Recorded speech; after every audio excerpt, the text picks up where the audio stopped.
Okay, so Toby started this, and I really think that you guys really are hungry, and you've been here probably since the morning. So I'm going to ask you all to stand up if you would. I'm going to do the most basic social media thing one could possibly do. You've got people standing to the left and the right of you. Put your hand out and actually introduce yourself. You may have done this earlier.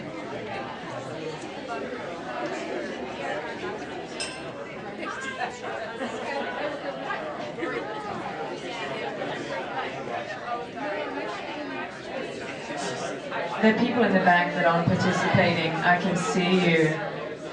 Stand up. There are people around you. Right. Okay, fun's over. Have a seat. So right, the first thing we all think about when we think about social media, right, is acknowledging someone. Are you going to show me how this... Yeah. Brilliant, thanks. And you've just acknowledged the people around you, right? People that you've sat with all day today, and believe it or not, you guys actually have made up a community because you made the choice to come here today and sit amongst all these other people to listen and learn from one another, to contribute. We can go to that one. Okay, brilliant, thank you. And there are a lot of ways to contribute, right? So you're familiar with a lot of these. I work predominantly with global brands. I just came off of an engagement at IHG. I was told about the opportunity to speak today yesterday. So we're actually just going to go into a quick case study. So we're going to talk about how one brand chose the proper channels. And how they did that, again, is that there? Okay. Companies are like families. And families can sometimes be dysfunctional. I thought this was a great picture. I'm half Italian, so I can always, my friends always say, hey, like, you're members of the mafia? No, where I come from was very rural Italy. And half of my family's French, and they would never admit that, you know, oh God, we're partially Italian, oh God. That's why you couldn't pronounce my last name, which, by the way, is pronounced Bozicolona Volpe, which is a mouthful. Well, most of my life, I wish my mother would just made me Mary Smith, actually. So families are dysfunctional, companies are dysfunctional, right? You, in marketing, might want to have some fabulous goals around social media, and you're so excited, and yet your legal department says, you can't do that. Or you have a public relations initiative to actually help introduce a new idea, a new product, but you don't really have the folks in business or in, let's say, the C-suite to sponsor it and give you those wings you need to really fly, right?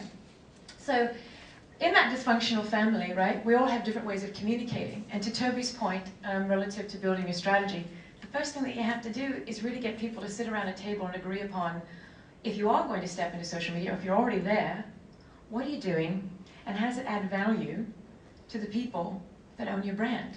Not you, the marketer, but your customers, your clients, people who speak about you every day. So Toby used a very interesting analogy when she was talking about her Nona, her grandmother. I come out of interpreting, so my background is like cultural anthropology and how people actually communicate with one another. I was actually a Japanese interpreter. That was the first thing I did out of uni. And it was interesting because I tend to be the only woman in the room a lot, and the only woman and the youngest person. So they made me actually not sit at the table with the men. So I had to actually sit 2 or 3 feet behind them in a chair. So you see all these men actually sitting down and chatting, and then they would stop, they would look at me, and then I have a chance to talk. I was once counseled, I was like 20 years old when this happened, because I wore red lipstick in a meeting and they thought that that was a little too garish. It was, how do I put it, how do they put it to me? It was something that was was distracting them from the conversation. Never wore red lipstick again doing that role. And it's interesting because having grown up as a person who really was excited about other cultures and that kind of thing, I thought, oh gosh, you know, that's kind of a downer. I'm here helping these people. And I'm just, you know, wearing my red lipstick. When you're young, you don't realize that. But coming from another culture, as a lot of our forefathers did when they came to the United States, they had to communicate with one another. And they weren't always doing it the right way. So think about the dysfunction of being Irish and speaking in Gaelic, and you come through Ellis Island and you land in New York City and you get your first role or your first job and you bring your family over. You tended to do business with other people who spoke your language, right? So you'd have little pockets of Irish communities, Asian communities, Italian communities, Polish and what have you. So you wound up communicating again within your community, but only those communities you felt safe in socially, right? That family that you could communicate with and that would understand you. You'd buy, if you were Italian, you know, your prosciutto from the Italian butcher, you'd go to the Italian baker, so on and so forth, to Toby's point. You fast forward now 200 years later, we've gone from that society to an agrarian and industrial society, and now we're in technology. You still have that love for your family, right? You still have that love for your friend that you went to university with, or girlfriend that you grew up with that has had children and gotten married. I mean, now you've found the way that you have to communicate is by Facebook and by Twitter. You still want to communicate, you want to keep those lines open, but these are vehicles for communication. That's all they are. And to Toby's point, you're actually renting the space. You don't own it. So speaking of dysfunctional families, getting back to the point, there was a little company called Qualcomm. You guys might be familiar with them. Qualcomm had that dysfunctional family. They had a lot of problems. We're going to talk a little bit about some of their problems. And sorry that this is sort of small, but hopefully you can see it there. So the marketing communications group was a fairly distributed workforce. Okay, they're in EMEA, they're in Asia Pac, here in the Americas. So you've got 21,000 employees all over the place. Of those, the marketing teams had very disjointed conversations and disjointed brand communications. So you might look at one area, let's say in a social space or even out there on a website, a micro presence, that was talking about the brand that looked nothing like the headquarters of their corporate communications brand. It was actually interesting because they would have constant fights over what looked better, and I shouldn't say fights, disagreements about what looked best on their sites, what best colors they need to use what happened with the brand. In order to give the brand integrity, right, they finally decided to have like a global marketing summit. And in doing so, they decided that, okay, we're going to create a dashboard, if you will, of assets, these creative assets from all over. We're going to vote on them, right? And then we're going to decide as we move forward what will happen. Well, human resources wanted to get involved in this too because they had a lot of creative assets. There are a lot of training videos that if you were a Qualcomm employee, you were hired on, and let's say you were hired on in Singapore, but Qualcomm is in, another HQ's in a different area of the world. That human resource person had to communicate to you your benefits, your information. They wanted to do it in a very warm and inviting and an open and sort of hospitable way. So they did that by utilizing video. So you've got the assets for human resources, you've got the assets from, and content from the marketing department. So what they decided to do is create one dashboard that would allow everybody to have some access to this. Now, in creating this dashboard, and again, if they sat and asked everybody at the table if they liked it, it would have probably taken them years to get this off the ground. So they started out small. They had a couple of departments who had buy-in, and luckily, those departments had executive sponsorship. Human resources, and also the sales and marketing teams. So initially it was just to hit those basic internal goals for the Enterprise 2.0. And they created a video center. A platform that would touch, believe it or not, over time, every department in the organization. It was so successful in human resources. They were using it on LinkedIn, on their blog, they were repurposing content, that before you knew it, other areas of the business were like, this is interesting. So research and development decided, hey, we could repurpose some of those videos that you have when you're welcoming aboard new employees, and if they're an engineer, we'd like to show them how to use or install X. If somebody is in the sales or marketing group and we're introducing a new product, I think it would be good to train them on the new product by utilizing, again, using social media, but using it in a way where you're educating and you're breaking down the barriers so you're gaining comfort level, right? They even had their CEO, so the public relations team obviously was really on board with this. Their CEO spoke at the TED conference. They said, well, why don't we have, this is already out there on the TED site, why don't we take that content and repurpose it and actually engage our, constituencies, our employees, 21,000 or so, on what we're doing as a company. Why don't we inform them that way? You had business development utilizing it, funnily enough now, to send a video to a potential customer. Hey, by the way, let me show you, we actually have this video wall, but this video here is actually on our vlog. Our vlog is present on YouTube. We'd like to introduce you to this new product, and believe it or not, they got a lot of traction out of that. On the product side, it was used a couple of different ways. First, internally, because you had the product management teams actually going out and showing the employees, these new people who were selling it and new employees that were implementing this, what the features and functionality were, again, utilizing video, but then also teaching the salespeople how they wanted to stand out amongst their competitors in a specific product category. In training, and again, human resources started out by just, hey, we're going to use these training videos and so on and so forth. Training got smart and went back to human resources and said, this is great to train people, but we think we could also recruit with these videos as well if they were edited properly. Now, in some cases, they actually hired crews, so a lot of these videos look very, very professional. And in some cases, believe it or not, and I thought this was brilliant, internally they had a contest and they gave away flip cameras, which was wonderful because now you had employees actually contributing to the content. Now, of course, there were some, parameters around the contest or what have you, and what kind of video you could shoot, but there were videos from all over the world, employees working with one another, some of them just kind of horsing around the office. But it was great because they had the opportunity to contribute to this video wall. And I will send you the link to this if anybody's interested. So from that dysfunctional family, they now have presences. They have presences on Facebook. Another thing that they do is they have a face for Facebook. This gent works with a team of people that come up with content.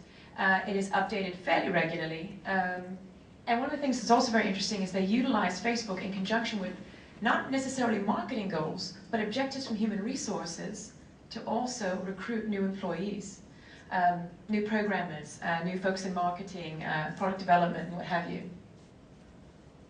On YouTube, and this is a great video, but I was trying to feverishly work late yesterday afternoon, yesterday evening, to actually get that one piece where you could see the boat going across, bloody flash. But this is about as far as I got. But you can see that they actually have a whole library for their vlog. Now, what's interesting about this that I kind of liked, it wasn't always corporate speak. Now, PR and marketing do have a say-so as to what goes into this. So there are some interviews about the company, what direction they're going in. So there is some presence of their C-suite, right? Their CMO, their CEO, their CIO, and that kind of thing. Different interviews they've given, because that's good content, and it's already existing out in the blog, in the video, social media sphere, for lack of a better term. But what I liked about this is they also had a human element to what they were doing. Recently, they had a conference where they had all of the Qualcomm employees and even some of their customers come out, similar to like Oracle Open World, although they'd kill me if I said that out loud. It's called Uplink. And the Uplink conference allowed people to actually come and engage with the brand, prospective clients, clients that were already utilizing their solutions and services. So it was great because all of that content from Uplink, which had real customers giving real-time reviews, some good and some bad, right, were in workshops. They taped all of it, and it became part of that video wall that you saw, but also part of their YouTube vlog. Oh, blogging. Isn't blogging fun? This is the one place that you actually can control your brand, right? You can control what's being said. You can also control who gets to post and who doesn't, because there are those tools, right? So blogging is interesting because, again, you saw how they socialized it, right? But they use the blog for more about education in the brand than selling you. So what they want to do behind blogging is establish themselves as a thought leader in specific business verticals. Thought leadership is a name that it's a moniker that gets tossed around a lot. But if you're passionate about something, right, then you'll continue to contribute to it. You know, whether it's that you love skydiving, eating out in great, fabulous restaurants, or me, which is shoe shopping, you know, you're going to talk about it, right?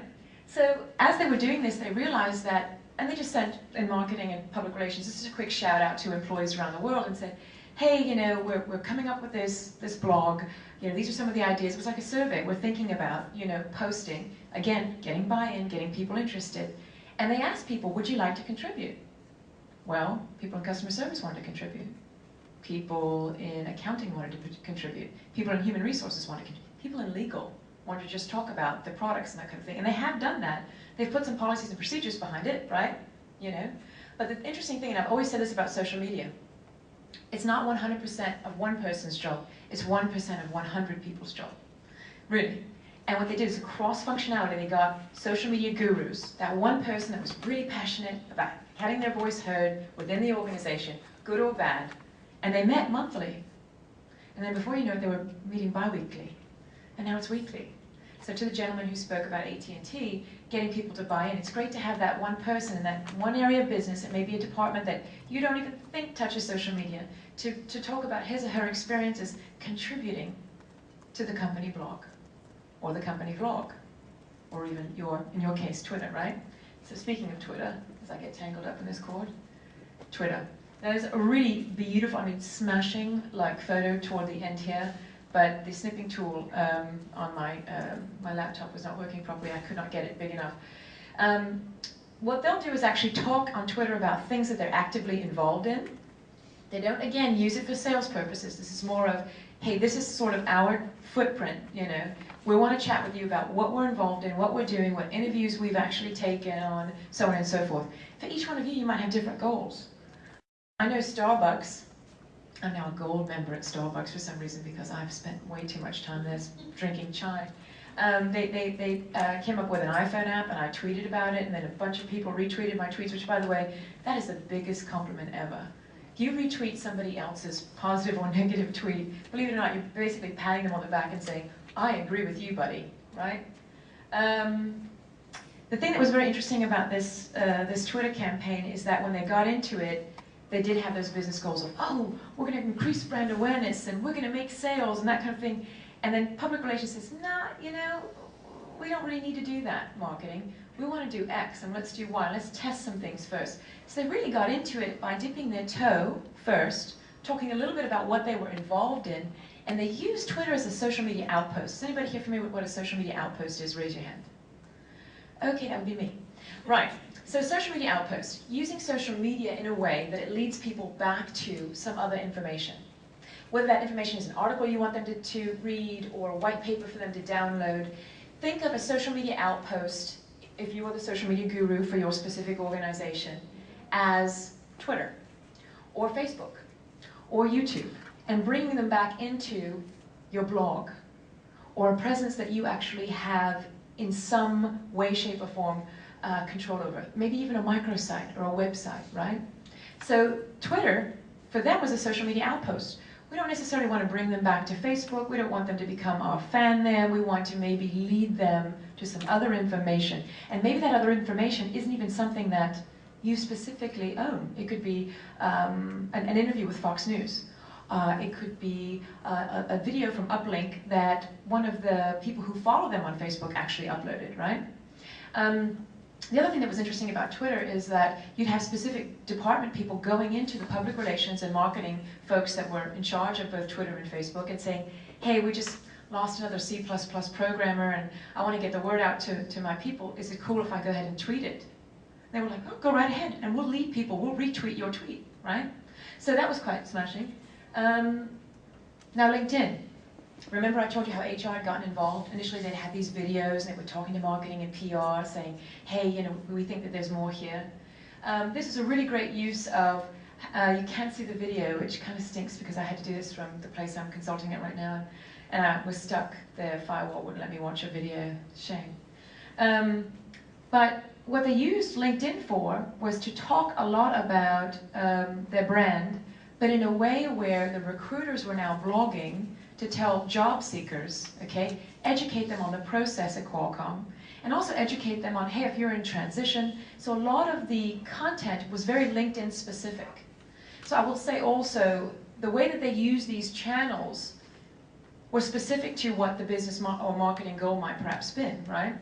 In this case, recruiting kind of owns their LinkedIn presence. Now there is a global, you know, Qualcomm as a company, here's our site, this is what we do, about us, as most companies have with LinkedIn. But they took it one step further and said, as recruiters, we're the thought leaders for human resources, for human resource allocation in our organization.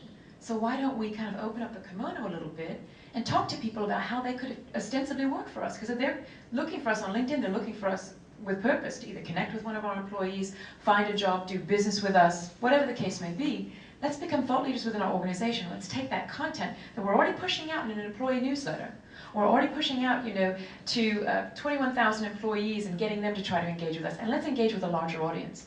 And so they did that. They started actually creating just little blog posts, you know, that would exist just for recruiting purposes only. And again, when we were talking about social media outposts, think also about how you use these various tools, right? If you've got a specific marketing objective or a business goal or a problem for your organization that you're trying to cure, right? There may be an area in your organization, I'll use the gentleman from the IRS because you were so vociferous earlier, getting picked on a lot, aren't you? Poor thing. Let's say there's some people who work at IRS who are in a customer service role, or they're in a sales role, and they know nothing about tax code, and they just want to be educated. How do I learn about X? Our website for training is boring. How do I get to engage on that? Maybe that becomes a business goal. And you get one thought leader to send out one code a week that says, hey, this is the code, this is what it means, this is what happens. And they do that in a closed environment, and then ultimately that person becomes a thought leader in the organization.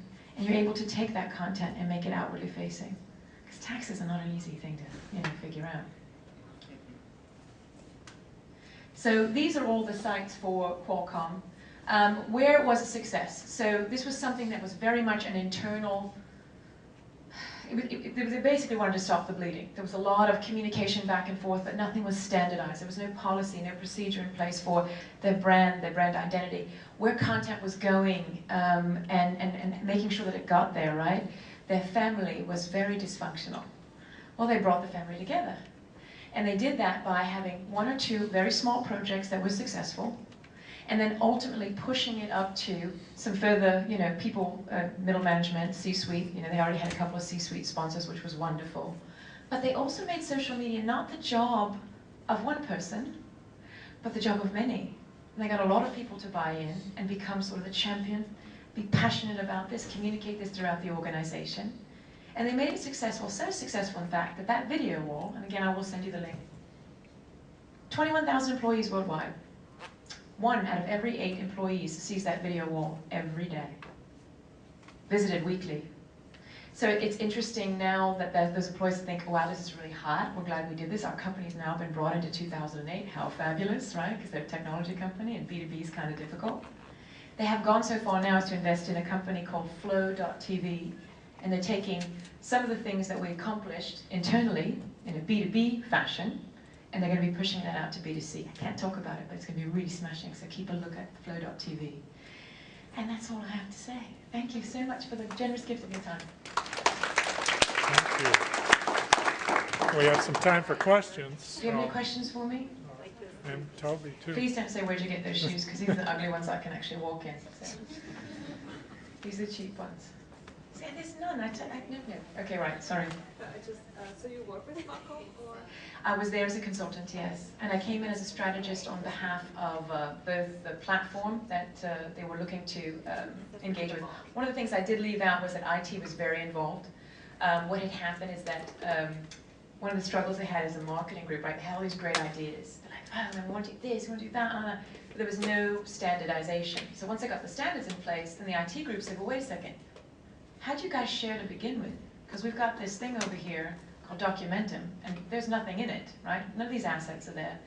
Well, Documentum wound up being, and this is not in any way stretch of the imagination, please understand, I'm not sliding them, it wasn't the right fit for them long term. It was the right fit for the IT group, basically, and they didn't get the buy-in from marketing to use it, so marketing would find a way around it, and so would public relations. So much so that they were sharing documents that they weren't supposed to in places like Google Docs and open environments. If you do that at IRS, they'd be like, yes, thank you very much, and here's your hat. Have a nice day. So Qualcomm is very careful. I mean, some of the things I can talk about, some of the things I can't, because I've signed NDAs longer than my arm. But I will say that one of the things that was very interesting is that once IT got wind of this, they were so upset with marketing and so upset with that side of the business side of the house. They're like, wait a second, we need to go out and find a solution that we can both agree upon. And then the solution brought me in to build the strategy and help them execute it. And it's fun because you know what? You don't know how many people in your organization are on social media. I basically said this, I said, how many people in your organization, do a survey, find out how many people have Facebook presence, how many people have their own Twitter handle. And you wouldn't believe once they sent out a little survey asking employees, hey, how would you like to contribute to some of the things we're doing in social media? Who chimed in from all over the world? Really, we're getting in, we're doing social media, they got so excited. And it was very easy for them to recruit those people that were very passionate and that really wanted to do something to bring that brand a little bit closer into, I was joking when I said 2008, but you know what I mean. When you're a B2B company, you don't really think about that, Customer service was a great example. To the gentleman who came in from AT&T, to his point, there are a lot of people who get into social media, right? And I think I can say this about all of you, forgive me, I don't know you, you're strangers, but I think you're kind of like me because we're all sitting here together, we're part of that dysfunctional family that is social media. You get into it because you want to help people. You want to have a dialogue with them, You feel like, okay, I have a voice and I can listen. cool, I can help somebody out. That's why I got into social media. Because interpreting, I got to tell you, that was boring. Right, any more questions? Right then, I guess, oh yes. This might not be the right question to see, but you had such an enthusiastic crowd. Maybe in your... No, I didn't. Okay. out of the 21,000, maybe what if my personal experience right now with who I'm working with is the exact opposite. Yeah. You know, employees are saying it's not part of my job description. You know, that's when I got hired, that wasn't it. You know, so how do you try to get that engagement from people who are, this isn't their world, you know, type of deal? Well, my first question back to you would be, what's the goal of the business? Is the goal of the business to use social media to have new customers, or is it to educate? Is it to recruit? Right? Find out what that is first, and as you communicate out, and I use surveys a lot because it worked in a large business with a distributed workforce like an IHG or a Qualcomm or what have you. Start small. Get that small group of people. There's a great guy who's trying to change the way we all eat, well, his children. His name is Jamie Oliver. Anybody follow the Naked Chef, Jamie Oliver? Do you know who he is? Yeah. Okay. So he changed it in Britain, right? Now he's come to the United States. And he just got a couple of kids at high school to say, I'm not going to eat French fries today and chips. I'm actually going to go and have like vegetables and meat and that kind of thing. Find those people in the organization, and it could be a handful of people that'll spread the word. Find those trust agents, as Chris Brogan would say, that love what you do, and give them buy-in, because if they're specifically a salesperson, salespeople love this. I came out of sales, so I know. A bit of an ego, a little bit. So the way that we handle it, right? Whether I'm selling a franchise of a hotel, or whether I'm selling interactive marketing or social media, right? So tell them, say, you could be a thought leader. You've already got, and salespeople typically are type A personalities. They've got at least 200 to 300 friends on Facebook. Maybe they're even active in Twitter. They're reading articles and telling you. It might be that one salesperson that walks in and says, I read this thing on social media, look at that. Well, you know what? Establish your gurus. Help them understand what it means to be a thought leader inside the organization, and recruit. When I started at Qualcomm, I basically said, I did the Harvey Milk thing. I stood in front of a group of C-suite people who did not want to do this. And I said, hi, I'm Dorothéa Bozicolona Volpe, and I'm here to recruit you. You know, it takes time, and it's so frustrating, I know, because you think, oh God, I've got so many people saying no to me, that's not my job. If you showed them how easy it was, and again, how it, again, was not 100% of their job, but a small percentage, and also you need just one person, that's all you need, to see the value. Then you create a small case study, and you go to the next one. People always say, oh, well, you know, you can't measure social media. Really? Sure about that? Talk to the guy from AT&T. There are case studies all out there. I mean, SlideShare is filled with them, right? Of people who started small, and they kept reporting back up to the middle management, and then to C-suite executives, and so on and so forth. And before you knew it, there was one C sponsor who says, hey, you know, my kid's on that tweeting thing. Tell me about that. How's that work? Right? So it just takes that communication, you know? And yeah, I mean, I'm very tongue-in-cheek about it, but I know in big organizations, you've got to be very careful. There's a lot of legality. Again, the poor guy at IRS is just like nodding his head. You have no idea. And I wrote, you know, documents back in 2006 and 2007 for policies and procedures of social media that have changed dramatically, you know. There's a lot of stuff. When we were at Blogwell, there was like a little social media thing that I'm going to give them credit for this, the folks at Gas Pedal. I love this. They put sort of this motto, if you will, up. If you're going to tweet on behalf of your company, right? Because there were a lot of people that were doing that. And they would say, you know, I work for AT&T. Verizon sucks, dude. You know, right? You can't do that, right? But they would say what you needed to do was, if you were blogging on behalf of your company, you would say, hi, I'm Mary Smith. I love that name. I am blogging on, you know, I don't particularly care for the Google Android phone that Verizon is marketing. Oh, and by the way, I am speaking on my own personal behalf and not that of AT&T, my employer. Right? So there you go. So make them sign something. You know, anybody that's doing anything in social media, you should have some policies and procedures in place. Get them excited first, before you slide that document. Get them excited, trust me. I know you guys are all hungry, and you've been sitting here, and I'm like the last person before lunch, so any more questions before I shove off? Brilliant. Have a great lunch. Thank you very much for your time.